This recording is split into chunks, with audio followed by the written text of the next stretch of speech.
Hi everyone, we're going to do a practice of headstand with some props and take a few moments to think about how props are an important part of doing a healthy headstand.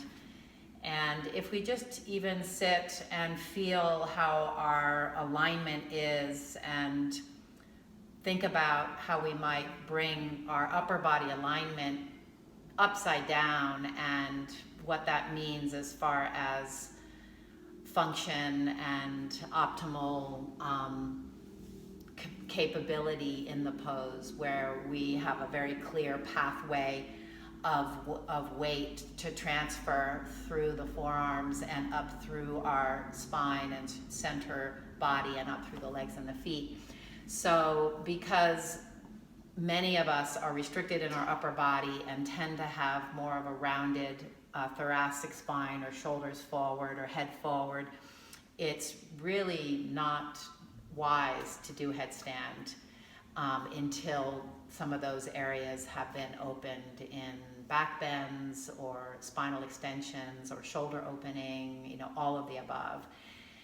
So this variation with the props, with the block props, what's nice is that the blocks help to align your upper back and your shoulder blades so that your neck is in a safer position to lengthen, and so that the weight is transferred into your forearms and then rebounds up through your center body rather than creating compression in the center body, especially the small little delicate vertebrae of the neck, which are not designed obviously for weight bearing. So what I'm going to suggest is, and this can be done with just 2 blocks. I like these larger blocks. They're just a little more useful for putting my body on and just carrying weight. But they're about a 4 by 6, I think, block. Maybe it's a little bit bigger. You can do it this way with 2. Often I'll teach with my students, since I have ample blocks and supplies, I'll do an extra one just to make sure. The one thing you do not want to do with the blocks is think that you're falling your weight into the block, because it's just not setting up a healthy, pattern or teaching for the body. And what we're using the blocks for is actually to draw the blades in and up. So the block prevents you from compressing, but it also reminds us to activate our shoulder blades so that they move in and up. So we interlace. The lower block looks like this. I have it at the maybe 3 or 4 inches away from the wall, whatever the distance for that the upper block needs. And then I'm bringing my lowest, my finger pads around, and my wrist is flush on the floor. So we want to stack the inner wrist over the outer wrist. That's part of the integrity of this structure, this rebound structure, and the clear pathway of weight that then is going to be safely transferred back up through my core body.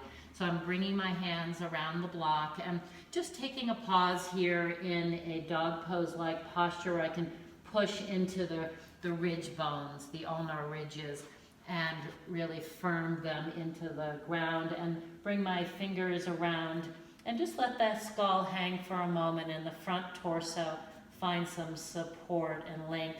And then without disturbing that, I'm feeling my blades. Some people already right here are going to be collapsing the shoulders. So we really want to keep the blades moving in and up for as much as we can. And then I'm pulling the block into my skull, and you can let your head, it may take a moment, and this even may be enough just to float the feet off like this with your block into your back ribs a little, into your shoulder blades, and then we want to lengthen up. And I'm not sure that the camera is covering my feet, but I'm actively reaching up into the inner heels and big toe mounds of my feet. So taking both legs together if you can, and coming down and into a rest.